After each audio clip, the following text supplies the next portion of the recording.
വിട്ടുപോയ സംഖ്യാശ്രേണിയിലെ സംഖ്യ പൂരിപ്പിക്കുക. 3 5 3 5 3 4 4 2 5 എക്സെട്ര. നമ്മൾ മനസ്സിലാക്കുക 3 5 1 എന്ന് പറഞ്ഞാൽ 3 + 5 1.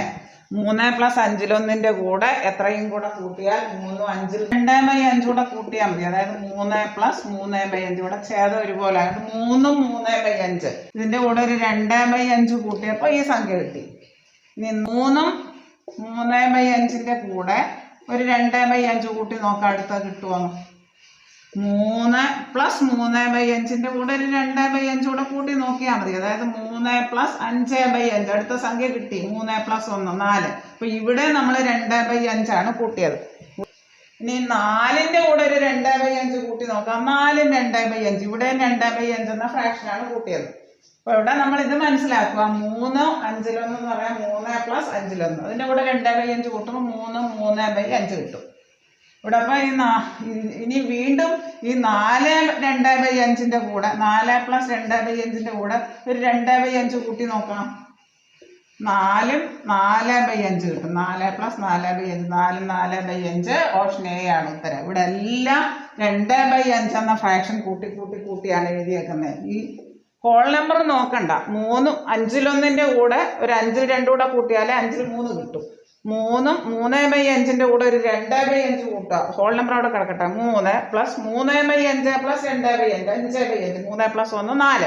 ഈ 4ന്റെ കൂടെ 2/5 കൂട്ടും. 4 2/5 4 4 + 2/5 അതിന്റെ കൂടെ വീണ്ടും ഒരു 2/5 കൂട്ടുക. 4 4/5 ഓപ്ഷൻ എ ആണ് ഉത്തരം. ഇവിടെ എല്ലാം 2/5 വീതമാണ് കൂട്ടിയേക്കുന്നത്. ഇനി ഇവിടെ നമുക്ക് നോക്കാം. വിട്ടുപോയ സംഖ്യ നോക്കാം.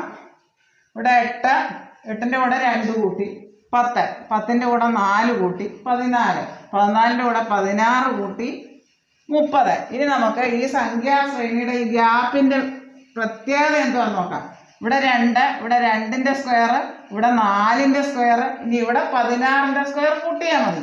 16ന്റെ സ്ക്വയർ എന്ന് പറഞ്ഞാല് 256 വരും. 16ന്റെ സ്ക്വയർ കാണാൻ ഒരു എളുപ്പവഴി പറഞ്ഞിട്ടുണ്ട്. ആദ്യം 6ന്റെ സ്ക്വയർ എഴുതുക, പിന്നെ 1ന്റെ സ്ക്വയർ എഴുതുക, പിന്നെ ഇത് 3 കൂടെ കുടിക്കുക. 2 6 1 കൂടെ 12 ഒറ്റയുടെ സ്ഥാനം വിട്ട് എഴുതിയിട്ട് കൂട്ടി നോക്കിയാൽ മതി. 256. ഈ 16ന്റെ സ്ക്വയർ 30 കൂടെ കൂട്ടണം. 256 30 കൂടെ കൂട്ടി 286 ഓപ്ഷൻ ഡി ആണ് ഉത്തരം.